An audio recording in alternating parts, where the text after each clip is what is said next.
Olá! Vamos mergulhar hoje numa das instituições mais cruciais do Brasil, mas de um jeito diferente, usando uma paixão nacional, o futebol. A gente vai conhecer os verdadeiros guardiões do dinheiro público, os árbitros que fiscalizam as contas do país.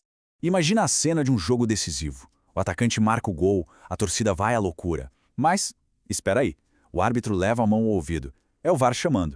O lance vai ser revisado para ter certeza de que tudo aconteceu dentro da regra. Pois bem, e se essa mesma lógica, essa checagem minuciosa, fosse aplicada em como o nosso dinheiro, o dinheiro dos impostos, é gasto?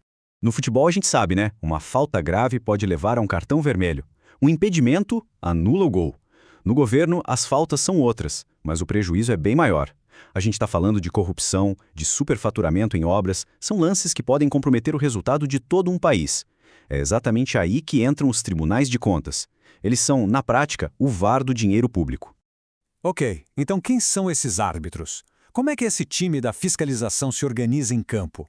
Entender essa estrutura é o primeiro passo para a gente sacar o poder que eles têm.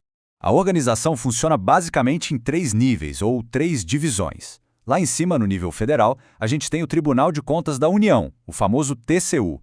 Ele fiscaliza as contas da presidência, dos ministérios, das estatais federais, tudo.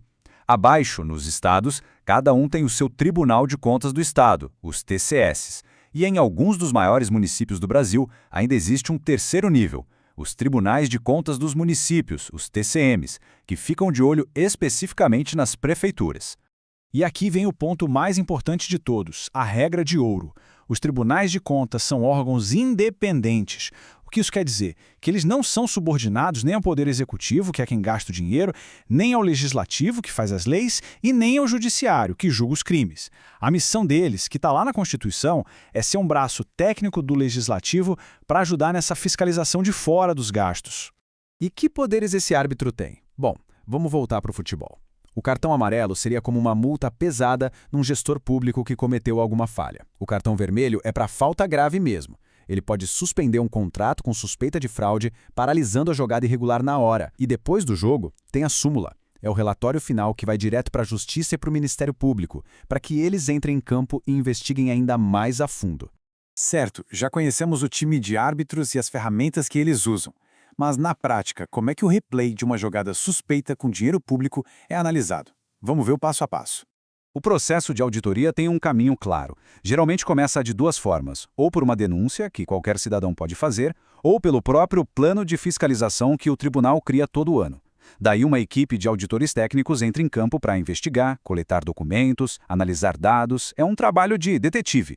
Esse dossiê todo vai para o julgamento dos conselheiros do tribunal, e no fim vem o veredito. As contas são aprovadas, aprovadas com ressalvas ou rejeitadas. E olha, a sala do VAR aqui não usa mais só papel e caneta, viu? Estamos falando de tecnologia de ponta. Os tribunais usam softwares que analisam um volume gigantesco de dados, usam drones para fiscalizar o andamento de obras em lugares remotos e até inteligência artificial que consegue cruzar informações e achar padrões de fraude que seriam impossíveis de um ser humano detectar. Beleza? Vamos em frente. Agora a gente vai ver o que realmente importa, o placar. Qual o impacto real de todo esse trabalho? E claro, quais são as polêmicas, as controvérsias que sempre existem em torno de qualquer arbitragem. E se a gente for falar de placar, vamos falar de números. E que número? Só o TCU, o Tribunal Federal, calcula que suas ações de controle resultaram numa economia de 50 bilhões de reais para o país em 2023. 50 bilhões. É um valor tão absurdo que é até difícil de visualizar. Pensa que isso vem de obras que foram reavaliadas, contratos com preços inflados que foram barrados, desvios que foram evitados antes mesmo de acontecerem.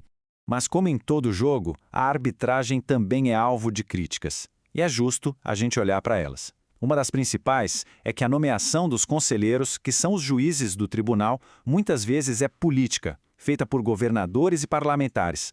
Outro ponto é a lentidão de alguns processos, que podem levar anos para serem concluídos. São pontos válidos e que estão sempre em debate. Por outro lado, para contrabalancear esse debate, tem um dado muito forte que vem da Tricom, que é a associação que representa os tribunais de contas.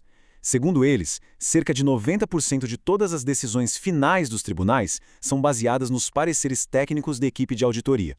Isso é um indicativo forte de que, apesar da indicação política, o trabalho do dia a dia é, na sua essência, técnico.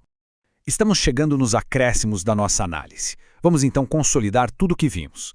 Afinal de contas, por que ter esse árbitro em campo é tão fundamental para a saúde da nossa democracia e, claro, para o nosso bolso? Resumindo, o placar final é bem claro. Os tribunais de contas estão de olho no dinheiro público em todas as esferas, do governo federal até a menor prefeitura. Eles têm o poder real de anular irregularidades, funcionando como um freio importante contra a corrupção. Eles garantem que as regras do jogo, ou seja, as leis do orçamento, sejam cumpridas. E talvez o mais importante, são um pilar de controle que é independente dos outros poderes. Bom, o árbitro a gente já conhece um pouco melhor agora, mas fica a reflexão. Esse jogo contra a corrupção não se ganha sozinho. Então a pergunta que fica no ar é: quem mais joga nesse time? A imprensa, o Ministério Público, a própria sociedade fiscalizando? Enfim, um assunto para uma próxima conversa. Valeu?